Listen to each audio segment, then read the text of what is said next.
আজকে কাতল মাছের মাথা দিয়ে মুরগিঘণ্ট দিয়ে একটু ঝোল রান্না করব, সাথে করব মুরগির মাংস ভুনা, আর সাথে আছে লাচ্চা সেমাই। আশা করছি আজকের ভিডিওটি আপনাদের সকলের কাছে অনেক ভালো লাগবে। হ্যালো এভরিওয়ান, আসসালামু আলাইকুম।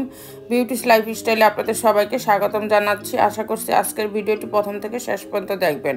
রান্না করার জন্য যা যা লাগবে সব কিছু নিয়ে নিলাম আর আপনাদের এক নজর দেখিয়ে দিলাম। আজকে আমি সব কিছু ধুয়ে কেটে পরিষ্কার করে তারপর আপনাদের সাথে শেয়ার করেছি। এখানে এক চুলায় আমি মুরগির মাংস হাতে মেখে বসিয়ে দিয়েছি প্রেসার কুকারে, কিছুক্ষণ কষাবো, তারপরে পরিমাণ মতো পানি দিয়ে বসিয়ে দিব। আর এক চুলায় আমি এখানে কাতল মাছের মাথাগুলি একটু বড় থাকে, মাথা লেজা কিছু মাছ আছে, এগুলি ভালো মতো কড়া করে একটু ভেজে নিব।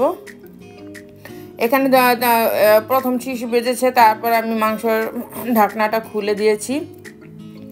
আর রান্না করার সময় মুগ ডালটা আমার দেখানো হয়নি, তাই পরে দেখিয়ে দিলাম। মুগ ডালটা হালকা টেলে নিব, হালকা টেলে মুড়িঘণ্ট যেভাবে রান্না করে না ঠিক ওইভাবে রান্না করব। মুড়িঘণ্ট যেমন মাছটা ভেঙে দেয়, আমি যেমন মাছটা ভাঙবো না, আস্ত রাখবো। এখানে সেই মাছ ভাজা তেলটা পরিমাণ মতো দিয়ে দিলাম।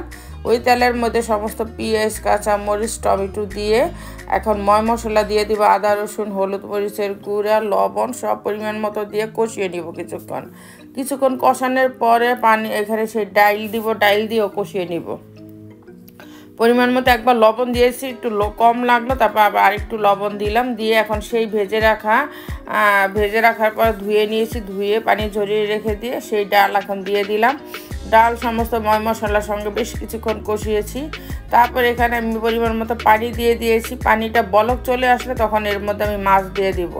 মুরগিঘণ্ট ছাড়া এইভাবে রান্না করলো এই ডাল দিয়ে মাছ অনেক ভালো লাগে আমার কাছে, তাই আপনাদেরকে আজকে শেয়ার করে দিলাম। ডালটা বেশি সিদ্ধ হয়নি, হালকা সিদ্ধ হয়েছে। এখন এর মধ্যে নাড়াচাড়া করে নিব যাতে নিচ দিয়ে লেগে না যায়। তারপর যে মাছগুলি ভেজে রেখেছিলাম সেই মাছগুলি একে একে সব দিয়ে দিব, দিয়ে ভালো মতো কিছু বলক চলে আসলে তারপরে প্রথমে জালটা বাড়িয়ে দিব।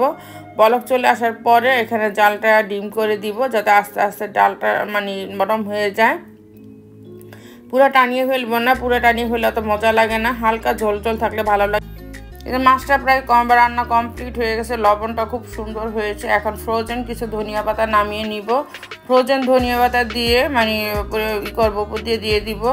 ধনিয়া পাতা ছিল না, মাঝে মধ্যে ধনিয়া পাতা এক্সট্রা এনে ফ্রোজেন করে রাখি। কীভাবে রাখি ওইটাও কোনো একদিন আপনাদের ভিডিওর মধ্যে শেয়ার করে দিব। তারপরে এই যে ধনিয়া পাতা ছাড়া তো এই ধরনের তরকারি ভালো লাগে না, ভাজি ভুজি বলেন, ডাইল বলেন। মাছটা খুব সুন্দর রান্না হয়েছে, খুবই ভালো লেগেছে। এখানে তো দেখে আবার মনে হইতেছে যেন আরেকদিন রান্না করে খাবো। এইভাবে আমি আগে পরে কখনো রান্না করিনি। এই যে রান্না করা একদম কমপ্লিট। তারপর তো মুরগিটা একদম ভুনা ভুনা করেছি। এটা হলো লাল মুরগি, এটা ভুনা হলে ভালো লাগে। তারপর সেমাই রান্না করেছি। আশা করছি আবার আজকের ভিডিওটি আপনাদের সকলের কাছে অনেক ভালো লেগেছে। ভালো লেগে থাকলে লাইক, শেয়ার ও সাবস্ক্রাইব।